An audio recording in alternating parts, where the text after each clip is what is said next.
your thing. Hi, my name is Jack, and I don't have much to contribute to society other than making drunk people dance for 4 hours every night while I play guitar.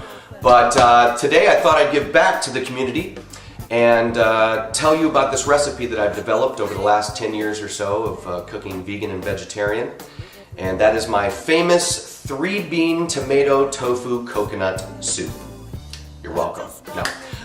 So basically I've never done a video like this. I've always wanted to, and it's going to be dirty and down home, and let's just get started and see how it goes. Let's start with the ingredients you're going to need to make the soup. First off, you're going to need a box of tomato soup, 1 can of coconut milk. You can also use light coconut milk if you're worried about your fat intake or counting your calories.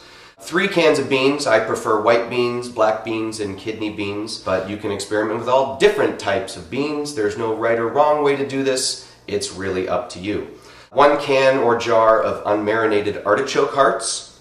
2 blocks of baked tofu. I prefer the savory or original flavored tofu, but you can get all nutty if you want and get like a Thai flavored or teriyaki flavored.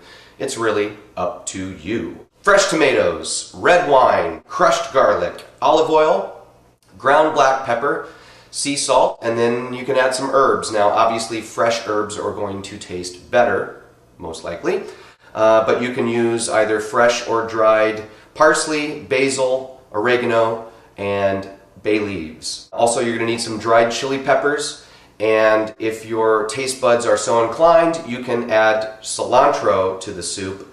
Just keep in mind, not everybody is a cilantro fan. I happen to be, but for the purposes of this video, I will not be using cilantro. So let's just get started and see how it goes here. Alright, first what we're going to do is start with our blocks of tofu. As you can see, I have 2 blocks here. And you just simply cut these up into little rectangular square shapes.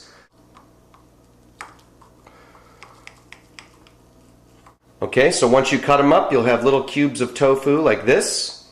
And we're going to throw those into the soup pot and fry them up with crushed garlic and olive oil to start. Alright, so we put some olive oil in our pot here, and then we take our jar of crushed garlic and add as much garlic as you can pretty much handle. So for the purposes of this video, we'll put maybe a spoonful of crushed garlic, like so. Put that in the oil and start up your engines. And then maybe put it on medium heat and let that fry up. I am going to put a little more garlic in there. Alright, our garlic is starting to fry up now. That is your cue to add some tofu to the mix. And what you're going to do is just at medium heat let this simmer or fry or whatever you want to call it.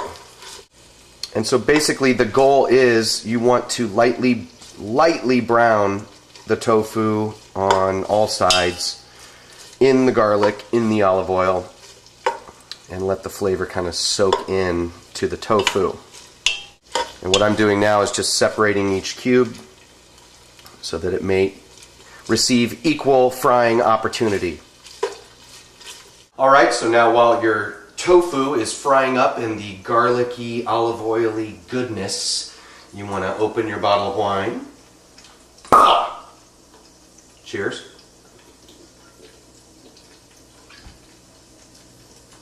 These are about done. As you can probably see, they're pretty toasty brown on all sides. God, they smell good too. And now you want to add your chopped tomatoes. These are especially good today for some reason. They are ripe and red and ready to go. Now, a lot of people peel their tomatoes. I don't, because I like to keep the skins on them, because you lose a lot of nutrients in fruits and vegetables when you take away the skins. So you're going to want to add, when you chop them, you're going to want to keep all the juice, all the seeds, all the skins, everything at once into the pot. like so.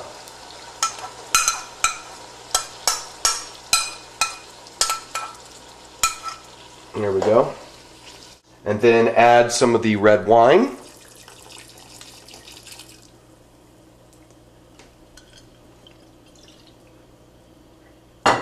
You might need to add a little more wine.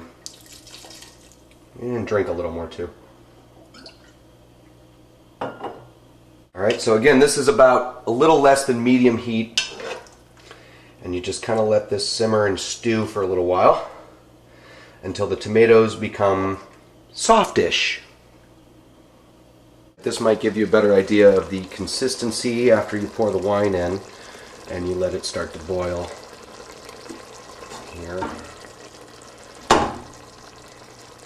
You will be tempted to eat it right away. You want to wait for the soup to be finished because this smells so good right now. So you want to occasionally stir it as it's boiling up here until you can see a lot of the skin start to leave the tomato chunks, and you get kind of a mushy, tomatoey, winey, garlicky, oily mixture.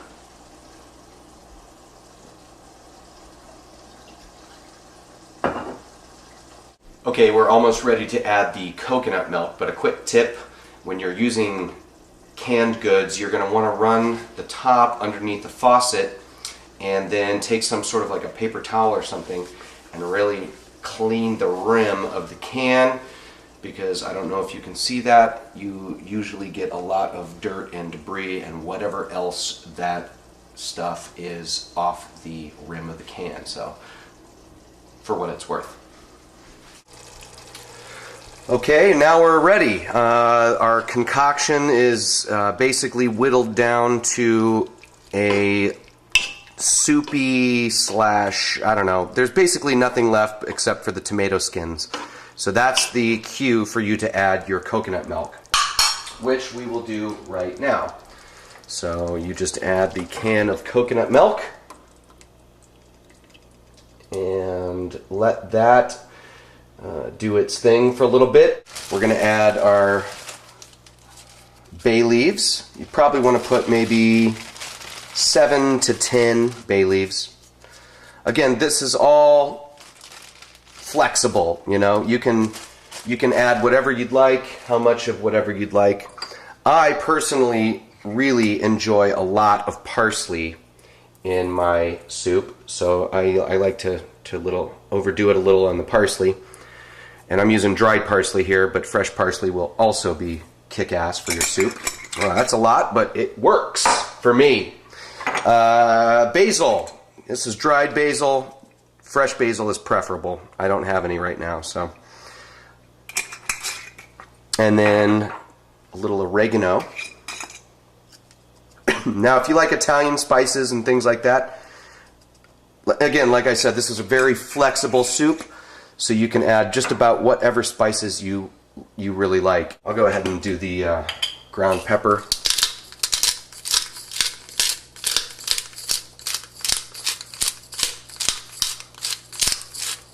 Alright. One thing I do recommend is sea salt over any other type of salt. It's just superior. Not too much, because, you know, it's bad for you, and I don't want to see you check off the planet any sooner than you have to.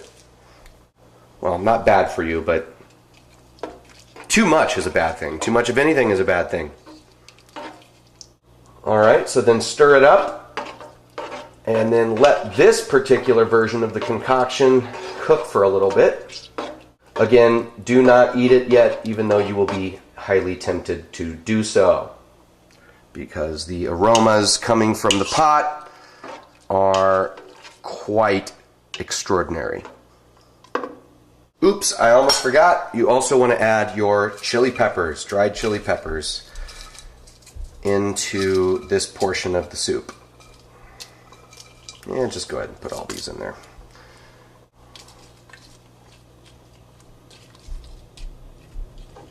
Alright, so after you add all your spices, the coconut milk, to the concoction, you basically let it cook at low heat for 5 to 10 minutes, maybe a little more. depending, you know, on what you want to do with your life.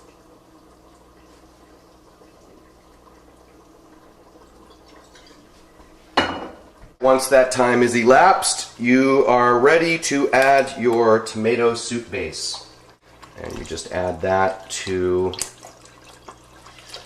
what we've done so far.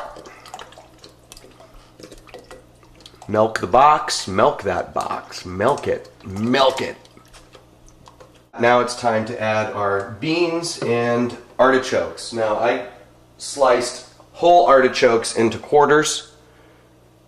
Okay, so I just dump them in there. If you really like artichokes, you can add 2 cans or jars. I just like the one because it adds a little texture and a little flavor to the end product. Another quick tip, after you've cleaned the rim of the tin can and you've opened the beans, don't rinse the beans, just drain them, okay? Drain them right out of the can. You know, let Newtonian physics take over, let gravity work for you. The reason is because if you rinse them, you're getting rid of extra nutrients and things that the beans actually provide. So if you let the inverse square law become a part of the recipe, you're actually benefiting your own health. Wow, I love physics. And wine. Now we take our drained various beans and pour them into the mix here. Those are the black beans, kidney beans, the white beans. Now some people say this is more of a chili when you're done than a soup, but those people are from Texas. All you got to do now is stir it up, let it simmer on low for a good 15, 20, 25 minutes, something like that. Let the beans cook. I mean, they're already soft, so it's not like you're using raw beans and that you have to wait a few hours. You don't want to overcook the soup anyway. Just let it chill, so to speak, for 20, 25 minutes, I'd say. And then you are looking really, really good at that point.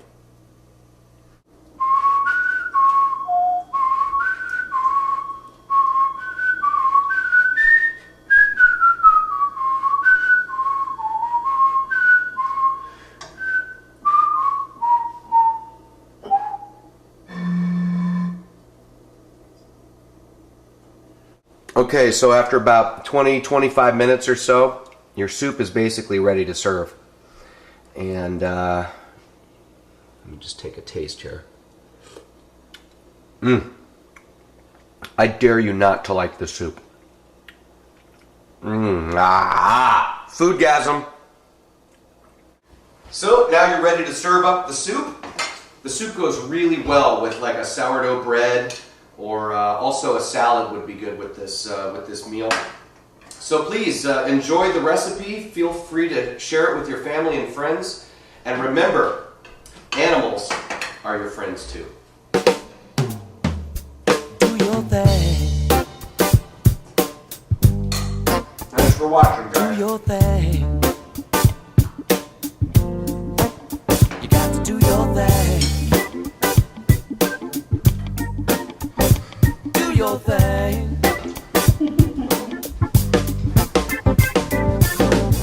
I know things, they can get funny, but only if we let them. You know we can't forget them.